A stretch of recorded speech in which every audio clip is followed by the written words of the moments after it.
Sa pagpasok ng election period sa bansa, hindi lang insidente ng karahasan ang maigting na binabantayan ng COMELEC at PNP. Kasama rin dito ang pagbili at pagbebenta ng boto. Kaya ang COMELEC, DILG at PNP mas papaigtingin pa ang pagpapatupad ng Oplan kontra Bigay. Nakapaloob din ito sa COMELEC Resolution number 11104.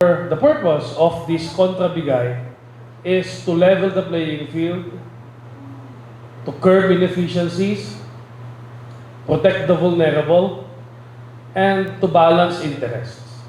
Contra Bigay is primarily tasked to prevent vote buying as well as vote selling and to include abuse of state resources or the misuse of government funds and facilities during campaigning. Bagamat mayroong nasasagap na reklamo ang COMELEC tungkol dito, wala pa namang formal na naghahain ng reklamo ukol dito. We don't see any violations yet as of now, pero binibigay na namin yung information na violative talaga yung mga ganyang acts tulad ng pagbibigay ng grocery items, then you're giving yung mga tupad, yung mga AICS, yung mga 4Ps. So itong kontrabigay, nag-a-activate pa lang ang ating mga PJSCC and RJSCC ng kontrabigay committee on complaints. So, kung meron mang magko-complain nito, they need to execute an affidavit. Babala ng COMELEC, mas magiging mahigpit sila sa pagpapatupad nito.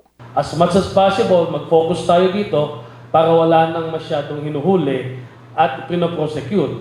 But if in case, after we exerted all efforts to deter the commission of this vote buying and vote selling, we will proceed to the enforcement.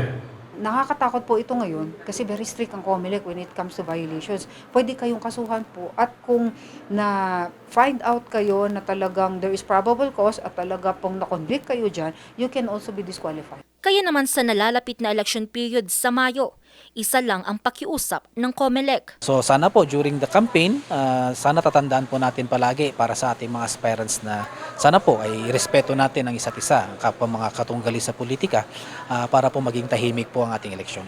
Ang mga mapapatunayang lalabag dito ay maaaring patawan ng hindi bababa sa 6 na taong pagkakakulong at pagbabawalang bumoto at humawak ng anumang pwesto sa pamahalaan.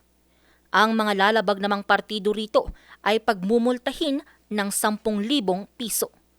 Angel Arquero, RNG News.